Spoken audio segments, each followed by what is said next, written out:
I want to use the opportunity to thank the church leadership for giving me the opportunity to share with you all today. Sorry guys, I'm scared, but the title of my charge is Blessed through Benevolence, right? Sisters, I would like to ask, I need 4 sisters to tell me the meaning of being blessed, poor, benevolence, and being generous. Please, can I see hands? Blessed, poor, benevolence, and generous. Okay, this is Danny. Which one? Okay, I guess generosity would be when you're willing to give out of whether it's the little you have or the very amount. Basically, you're willing to sacrifice. You're willing to be uncomfortable so that other people can. Okay, well, Chinwe. Poor is when you don't have what to give, like you don't have from where you live. So that's poor. Okay, well. Okay. Bless. Yeah, so bless is more like spiritual well-being, regardless of the circumstances. Okay. That is of benevolence and faith.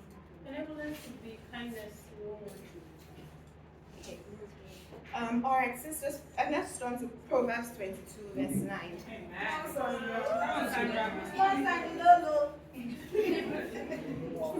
It reads, the generous will themselves be blessed, for they share their food with the poor, right? I've written down here the definition of these 4 words that I asked earlier.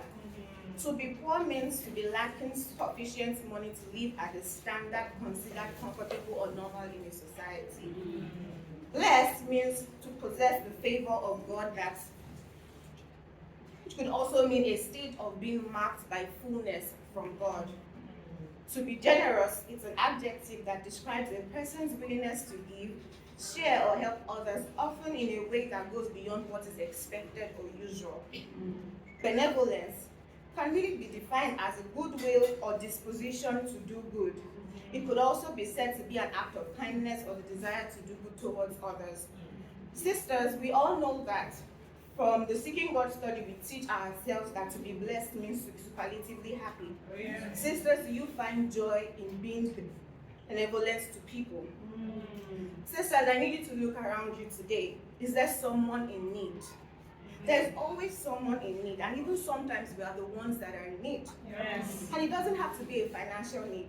It could be you giving a listening ear to someone, to their problems, to even pray for them.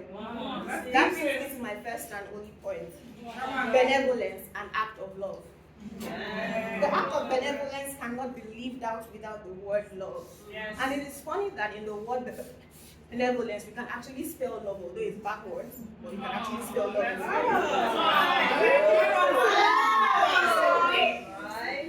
Benevolence cannot be what it is if it's not coming from a heart of love. It takes a benevolent heart to see someone in need and to meet the need of the person. In John 13, verse 34 to 35, the scripture commands us to love one another, right? And by the way we show love, people will know that we are his disciples, right? Yeah. We need to be able to exemplify this by spending time with one another. Sisters, I want to ask, when was the last time you spent time with someone because you saw a need in that sister? Jesus saw a need in everyone and he gave to them, and we have to reciprocate the same thing. If people were to describe you today, what qualities would be mentioned? Would they say that you are kind? Would they say that you're benevolent? It needs to be an attribute that we need to emulate every one of us. And if you do not have these qualities, or you think that people would not describe you by these qualities, you need to actually change. In Acts 20, verse 35, the end part, it says that it is more blessed to give than to receive. Sisters, do you believe that? Or are you of the impression that you just need to give because you want to get back from that person? I'm going to lend my shoulder for Sister B because I know that in my time of need, she will be there. You need to be able to give your heart to people without expecting something in return. Give freely, because even for Jesus, he gave freely to each and every one of us. In Galatians 6, verse 9 to 10, in the TPT version, it says, "And don't allow yourselves to be weary in planting good seeds, for the season of reaping the wonderful harvest you've planted is coming. Take advantage of every opportunity to be a blessing to others." It didn't say take advantage of every opportunity to be a blessing to yourself. It says to others, especially to our brothers and sisters in the family of faith. Sisters, we have ourselves here. We need to be able to be a blessing to one another. Don't hoard your blessings that the Lord has given to you unto yourself alone. Share it with your sisters. Your time, your attention, your prayer.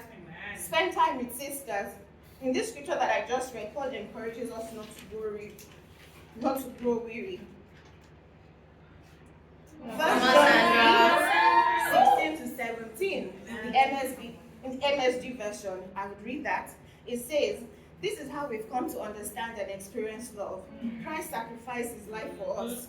This is why we ought to live sacrificially for our fellow believers and not just be out for ourselves. If you see some brother or sister in need and have the means to do something about it, but turn a cold shoulder and do nothing, what happens to God's love? It disappears, and you made it disappear. That is our responsibility. We made it disappear. When we show love and care to one another, we are manifesting God in ourselves. And we're doing what God desires of us and commands of us. The scripture also says, "He who is gracious and lends a hand to the poor lends to the Lord." Sisters, are you lending to the Lord? And the Lord will repay him for his good deed. Solomon here in this scripture reminds us about this, right? Which is like, for every time we give, we're lending to the poor. But I'm sure that no one of us should really hold on to not giving to the Lord, because in serving your sisters, you're giving to the Lord, right? And then at the end of the day, he's going to give back to you. My only practical for us here, sisters, is like, what need will you meet this week? Make it a point of duty to spend time with a sister because you want to get to know them. And if there is a need, you can meet in their lives. Sometimes it doesn't have to be about money. It can be prayer. It's not about money. Everything is not about money, because I know that for most of us, it's like, oh, they're going to ask me to meet, they need this money. It doesn't have to be money. That's right. You can spend time with a sister. You can plan sleepovers, you can plan talk times, just to get to know about your sisters, and don't wait till Sundays before you see each other, or Wednesdays at the week, right? And you can see a sister with a bag and you have 4 bags at home that you don't even take all the time. You can just wrap it up nicely and say, "Sis, I thought about you and I gave you this." It's a little thought that counts. You can also, maybe in spending time with another sister, you may not be the one to meet that need. Just imagine I spent time with Michelle and she said, "Oh, I have some clothes at home that are not my size anymore, I need to give it up." And then I spend time with another sister, and the sister says, "Oh, my clothes are not good anymore." I'm not the one meeting the need, right? But then I can go back to meet Michelle and say, "Oh, I spoke to Sister B, and she said she needs ABC. Are you able to lend a hand to her?" I'm also now very God. Times are really hard now in Nigeria, in Lagos. It's expensive, things are becoming very crazy. You can be there to emotionally support your sister by just giving her a shoulder to lean on, to rant about her day at work, her crazy boss, her crazy colleague. And the words that you share with your sister will help them make the dark days seem brighter. And will even help them to go through their week properly. Sisters, I want to encourage us that we should not just think about ourselves whenever we need to give to people. We should think about what the scripture commands us to do, and we should let it be the reason why we actually give to one another. Thank you very much.